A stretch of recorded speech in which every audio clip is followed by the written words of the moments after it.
everyone, this is me Dr. Ritika Dongre. Hope you all doing very well. आज हम जिस topic पे discuss करेंगे वो है UGC नेट JRF एग्ज़ाम का जो पेपर 1 है उसकी प्रेपरेशन हमें कैसे करनी है, किस तरीके से इस एग्ज़ाम को हमें अप्रोच करना है जिससे कि हमें 100% सक्सेस मिले। तो देखिए व्हाट आई हैव डन, मैंने तो जब भी एग्ज़ाम की प्रिपरेशन की थी मैं सेल्फ स्टडी की थी और अकॉर्डिंगली जो बच्चे अभी सेल्फ स्टडी कर रहे हैं या फिर जिन्होंने प्रीवियसली कोई कोचिंग ली है और अभी वो किसी भी तरीके की net JRF UGC net paper 1 या पेपर 2 के लिए कोचिंग नहीं ले रहे हैं, ये मोस्टली बेनिफिशियल उन बच्चों के लिए होगा। और जो बच्चे कोचिंग ले रहे हैं, आप अपने कोचिंग टीचर्स आपको जिस तरीके से उन्होंने गाइड किया है आप अगर फॉलो करेंगे तो आई एम श्योर आपको भी सक्सेस मिलेगा।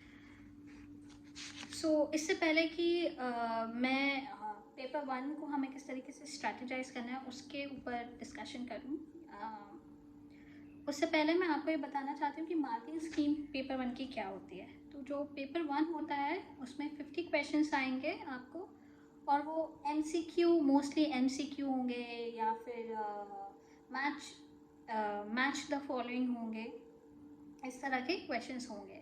मेजरली MCQs होते हैं। तो आप और जो हर एक क्वेश्चन होता है इट कैरीज 2 मार्क्स, तो हर एक क्वेश्चन 2 मार्क्स का होता है। तो जो पेपर 1 का जो टोटल मार्किंग होती है वो होती है 100 मार्क्स की, पेपर 1 की मार्किंग होती है। तो हमें इस माइंडसेट के साथ चलना है आगे कि हमें पेपर 1 से 100 मार्किंग, पेपर 1 जो होता है वो 100 मार्किंग का होता है और हमें यहाँ पे ज़्यादा से ज़्यादा क्वेश्चंस राइट करने की, सही करने की कोशिश करना है। और वो सही तब होंगे जब हम एक प्लान को फॉलो करेंगे और ज़्यादा से ज़्यादा प्रैक्टिस करेंगे। See even if I give you a readymade plan, अगर आप उस पर हार्ड वर्क नहीं करते हैं, प्रैक्टिस नहीं करते हैं, तो no one can guarantee you a success. Success आप अपने आप को खुद ही दे सकते हैं, गारंटी कर सकते हैं। तो आपको ज़्यादा से ज़्यादा प्रैक्टिस करनी है। इस प्लान, जो प्लान मैं आपको आगे बताऊंगी, उस प्लान को फॉलो करते हुए ज़्यादा से ज़्यादा प्रैक्टिस करनी है। अगर आपको लग रहा है it is not hard and fast, आप इस प्लान को फ्लेक्सिबल समझिए। आपको अगर इससे कम दिनों में आपकी प्रिपरेशन हो रही है तो वेल एंड गुड, उससे ज़्यादा भी हो रही है, उससे ज़्यादा दिन लग रहे हैं तो take more time. At the end of the day आप कोशिश कीजिए कि आप ज़्यादा से ज़्यादा इन क्वेश्चंस की प्रैक्टिस कीजिए, ज़्यादा से ज़्यादा पढ़ाई कीजिए, ज़्यादा से ज़्यादा नॉलेज गेन करने की कोशिश कीजिए। पेपर 1 जो है सोली 100 मार्क्स कैरी करता है। इसका मतलब ये है कि अगर आपका पेपर 1 स्ट्रॉन्ग है ना, अगर आपके सब्जेक्ट नॉलेज इतना ज़्यादा स्ट्रॉन्ग नहीं है, मीडियोकर है, और पेपर 1 ज़्यादा स्ट्रॉन्ग है, तो ये जो पेपर 1 के जो मार्क्स होंगे वो आपको UGC नेट एग्ज़ाम में एक एक्स्ट्रा वेटेज देंगे। क्योंकि ये जो टॉपिक्स होते हैं बहुत जनरल टॉपिक्स होते हैं जो कि हम सब ने कहीं ना कहीं किसी ना किसी वजह से पढ़े हुए होंगे। तो इसका एक ये बेनिफिट होता है कि अगर हम पेपर 1 को बहुत ज़्यादा स्ट्रॉन्ग कर लें और पेपर 2 को फिर हम किस तरीके अलग तरीके से स्ट्रैटेजाइज करेंगे। तो जैसे कुछ सब्जेक्ट अगर हमारे पेपर 2 में नहीं भी हमें थोड़े से वीक हैं तो पेपर 1 हम उस चीज़ को ऐड ऑन कर देता है और ये हमारे जो टोटल एग्रीगेट मार्क्स है उसे बढ़ाने में मदद करता है। तो जब हम JRF क्लियर करते हैं या फिर हम नेट एग्ज़ाम भी क्लियर करते हैं तो अगर टोटल मार्क्स इसमें हमें ज़्यादा मिल जाते हैं तो ये हेल्प करता है। तो पेपर 1 को आप कोई भी लाइटली ना लीजिए, मुझे तो ये बहुत इम्पॉर्टेंट पार्ट लगता है UGC नेट का। और बहुत जनरल टॉपिक्स होते हैं इसमें, बहुत जनरल नॉलेज, जनरल एप्टीट्यूड से रिलेटेड क्वेश्चंस होते हैं जो कि आसान भी होते हैं और साइमल्टेनियसली डिफ़िकल्ट भी होते हैं। अब जैसे जो कॉमर्स स्टूडेंट हैं, मैथमेटिक्स स्टूडेंट्स हैं, उनके लिए क्योंकि इसमें कुछ मैथमेटिक्स से रिलेटेड, एप्टीट्यूड से रिलेटेड क्वेश्चंस टॉपिक्स आते हैं, तो जो अदर स्ट्रीम के बच्चे हैं जैसे कि BA के बच्चे हैं, आर्ट्स के बच्चे जिन्होंने कभी मैथ्स या नंबर्स से रिलेटेड ज़्यादा कुछ पढ़ाई नहीं किया, उन्हें थोड़ा सा डर लगता है। बट उसमें भी घबराने की बात नहीं है। हम इस चीज़ को इस तरीके से स्ट्रैटेजाइज करेंगे कि आप एटलीस्ट पासिंग स्कोर के साथ साथ आप बेस्ट मार्क मार्क्स आप इसमें लेके आए। फ्रॉम दैट ये जो क्वेश्चंस होते हैं ये क्या होते हैं, एमसीक्यू होते हैं, मल्टीपल चॉइस क्वेश्चंस होते हैं। एक आपको एक स्टेटमेंट दिया होता है और 4 ऑप्शंस दिए होते हैं। उन 4 ऑप्शंस में से आपको जो सही आंसर है उसे पिक करना होता है। तो एमसीक्यू क्वेश्चंस होते हैं, तो इसमें टाइम भी काफ़ी सेव हो जाता है। और बेस्ट पार्ट ये है यूजीसी नेट एग्ज़ाम की कि यहाँ पे कोई भी नेगेटिव मार्किंग नहीं होती है। तो ऐसे क्वेश्चन जहाँ पे आपको लग रहा है आपको आंसर नहीं आ रहा है, आप बेफिक्र गैस कर सकते हैं। मीन्स कोई भी क्वेश्चन आपको इस एग्ज़ाम में छोड़ना नहीं है, ठीक है। You should not leave a single question in this exam. It is extremely important. If you don't know the answer, guess. अब guessing किस तरीके से करना है वो भी मैं आपको बताऊंगी, बट उससे पहले हम पेपर 1 की प्रिपरेशन कैसे करनी है उस तरीके। यूजीसी नेट सिलेबस का जो पेपर 1 है 2023 का, उसमें 10 टॉपिक्स हैं। जो पहला टॉपिक है वो है टीचिंग एप्टीट्यूड। सेकंड जो टॉपिक है वो रिसर्च एप्टीट्यूड है, जिसमें आपको थोड़ा बहुत रिसर्च, आपका स्टैटिस्टिक्स से रिलेटेड नॉलेज होगा जो आपने कभी ना कभी आपके मास्टर्स में पढ़ा होगा। नेक्स्ट है कॉम्प्रिहेंसिव। यहाँ पे आपको एक पैराग्राफ दिया होगा, आपको कॉम्प्रिहेंड करना होगा और आपको उस तरीके से उसमें जो स्टेटमेंट है, स्टेटमेंट के जो 4 ऑप्शन है उसमें से एक सही चुनना होगा। देन कम्युनिकेशन है, ये सबसे आसान टॉपिक होता है। इसको तो आप इसको आप ऐसे समझिए, इसे इतना अच्छे से आप कीजिए। एक तो आसान भी है, आप इसमें फुल स्कोर भी कर सकते हैं। दूसरा 2-3 क्वेश्चन इसके ज़रूर आने हैं, ठीक है। नेक्स्ट है आपका मैथमेटिकल रीजनिंग, उसके बाद आता है logical reasoning and data interpretation. तो ये जो 3 टॉपिक्स हैं, तो ये 3 topics most of the student in 3 topics से घबराते हैं, पर घबराने की कोई बात नहीं है। आप अगर इस स्ट्रैटेजी से पढ़ेंगे तो आई एम श्योर आप एक अच्छा अटैम्प्ट दे के आएंगे। जो 8th टॉपिक है वो होता है हमारा यहाँ पे आईसीटी, इंफॉर्मेशन कम्युनिकेशन टेक्नोलॉजी से रिलेटेड। अगेन एक थ्योरेटिकल टॉपिक है। फिर होता है हमारा पीपल डेवलपमेंट एनवायरनमेंट, जो भी अगेन एक थ्योरेटिकल है। और जो 10th होता है हायर एजुकेशन सिस्टम। तो जी 10 टॉपिक को मिलके आपका क्या बन रहा है, एक पेपर 1 का पूरा सिलेबस बन रहा है। जैसे मैंने आपको पहले भी बताया एमसीक्यू है, तो कोई भी घबराने की बात नहीं है, आप सिर्फ फोकस कीजिए अपनी पढ़ाई पर। अब हमें किस तरीके से अप्रोच करना है, आप हर एक टॉपिक को 2 से 3 दिन दे दीजिए। अगर जैसे आसान टॉपिक है, फॉर एग्जांपल कम्युनिकेशन का टॉपिक है, काफ़ी आसान टॉपिक है, तो आप उसको 2 दिन दीजिए, है ना। 2 दिन आप इसमें टोटली इन्वेस्ट कीजिए। और जैसे डिफ़िकल्ट टॉपिक जैसे मैथमेटिकल रीजनिंग है, तो आप उसको उस टॉपिक के लिए करीबन 3 से 4 दिन आप अच्छे से पढ़ सकते हैं, ठीक है। जो डिफ़िकल्ट टॉपिक हैं उन्हें 3 से 4 दिन दीजिए, जो आसान टॉपिक हैं उन्हें 2 दिन दीजिए, और जो मीडियम है उन्हें 3 दिन में आप कोशिश कीजिए कि वो टॉपिक आपका कंप्लीट हो जाए।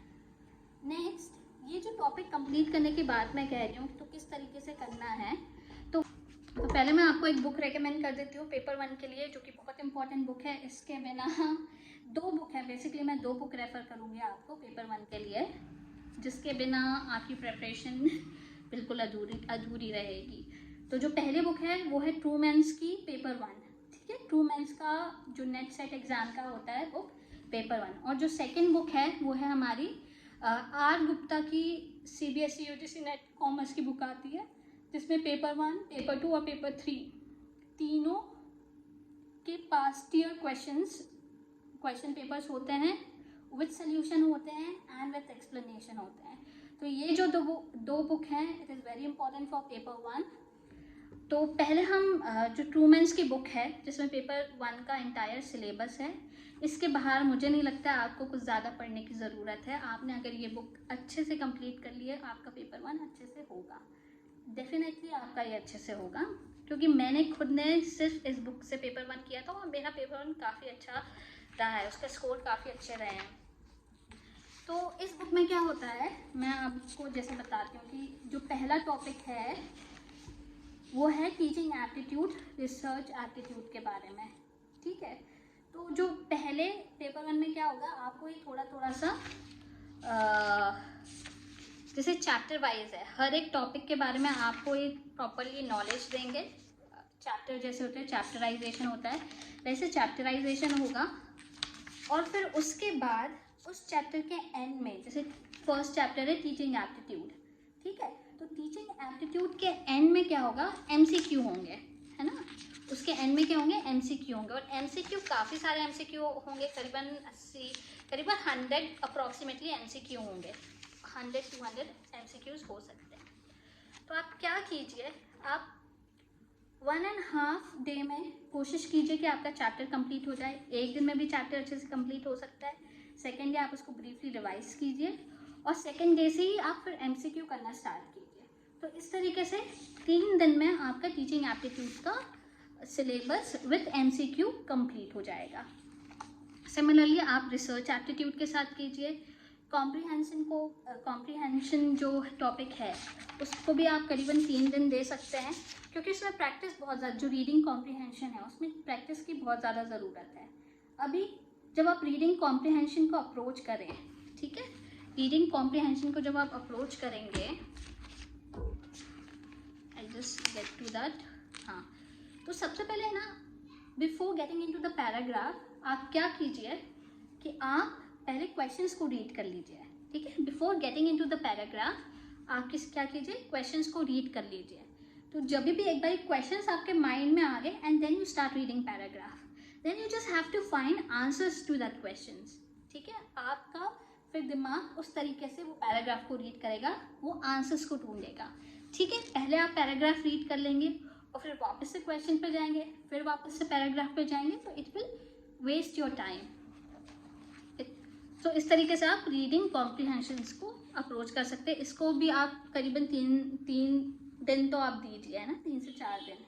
कम्युनिकेशन बहुत आसान टॉपिक है, 2 दिन में कंप्लीट हो जाएगा। जिस तरीके से मैंने आपको बताया, एक दिन आप जो चैप्टर का कंटेंट है वो कंप्लीट कीजिए, नेक्स्ट डे आप उसके MCQ कीजिए। देन रीजनिंग है, रीजनिंग में आप 4 दिन दे सकते हो, 2 दिन आप अब रीजनिंग में मोर ऑफ द प्रैक्टिस, है ना, आपको ज़्यादा प्रैक्टिस करनी पड़ेगी। चैप्टर पे आप इतना फोकस ना भी करें तो इट्स ओके। आपको किस पे फोकस करना है, यहाँ पे MCQs पे फोकस करना है। सिमिलरली लॉजिकल रीजनिंग में भी आपको MCQ पे ज़्यादा फोकस करना है। डेटा इंटरप्रिटेशन में भी MCQ पे ज़्यादा फोकस करना है। इट डजंट मीन कि आप चैप्टर्स को फुली इग्नोर करें।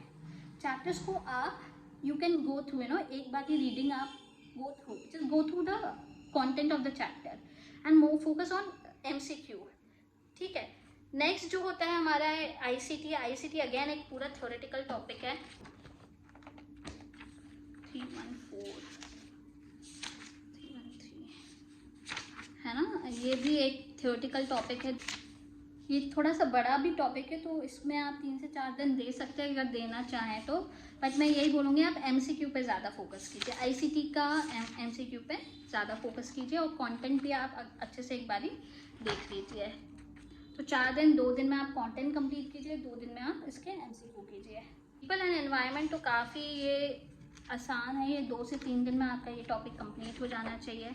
नंबर्स पे आप फोकस कीजिए, ईयर्स पे जो है फोकस कीजिए, है ना, क्योंकि ये सारी चीज़ें क्वेश्चन पेपर में आती हैं। एंड देन जो लास्ट है वो हमारा हायर एजुकेशन सिस्टम है, government polity and administration.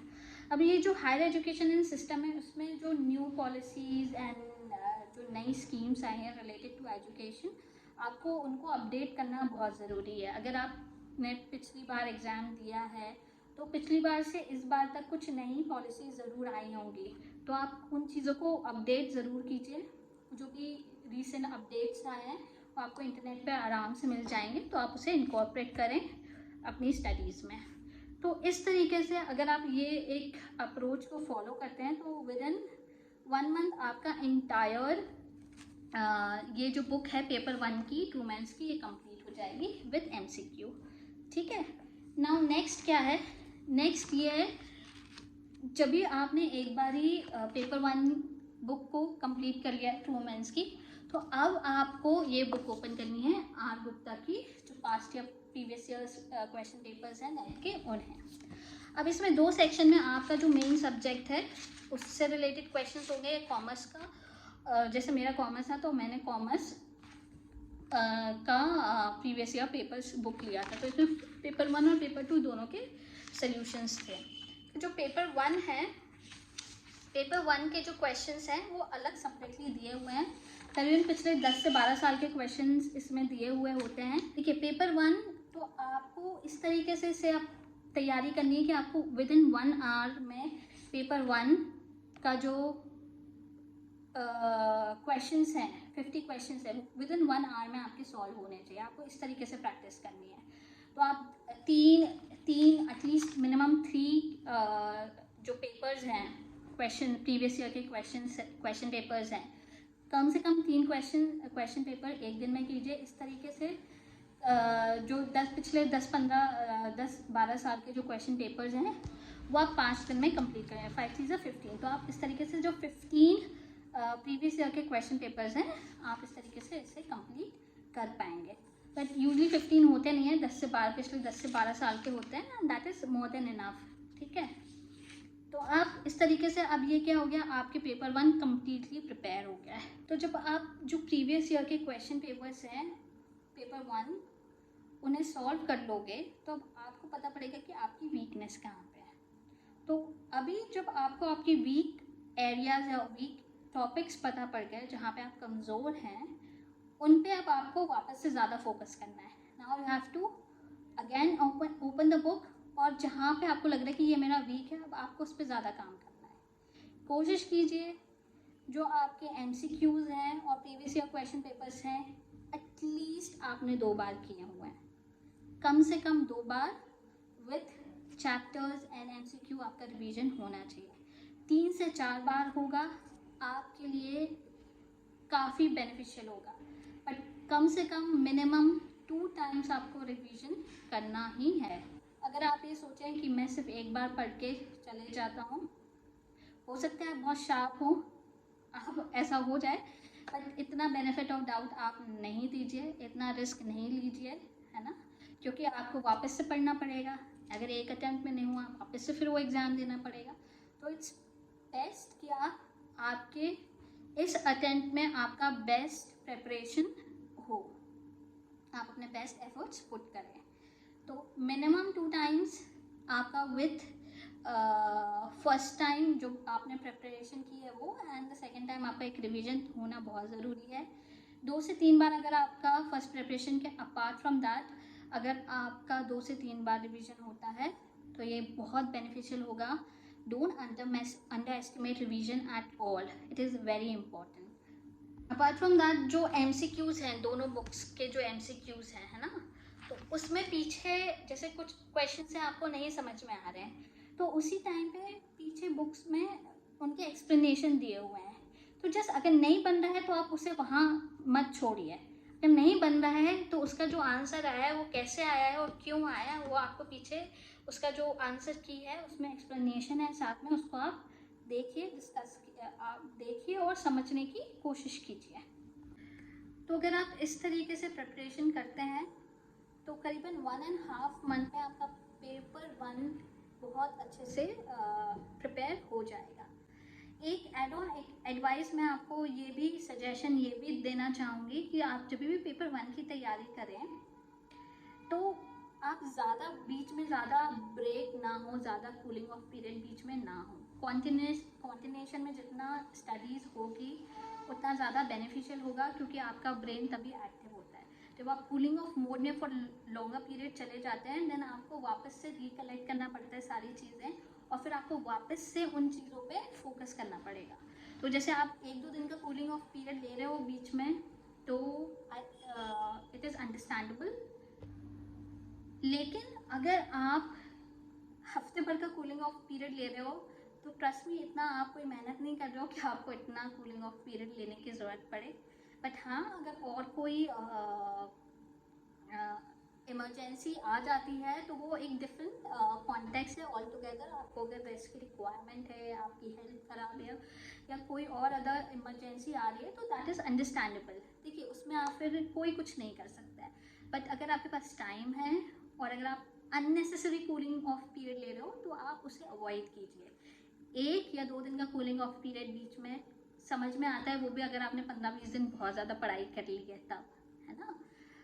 Apart from that, हम जैसे कॉलेजेस में भी पढ़ाई करते थे तो बैक टू बैक एग्ज़ाम होते थे, महीने भर हम पढ़ाई करते थे, तो उसी तरीके से हमें इसको भी लेना है कि ये भी एक एग्ज़ाम है और हमें इसे पास करना है। क्लियर नहीं करेंगे तो कहीं ना कहीं ये हमारे लिए नुकसान है।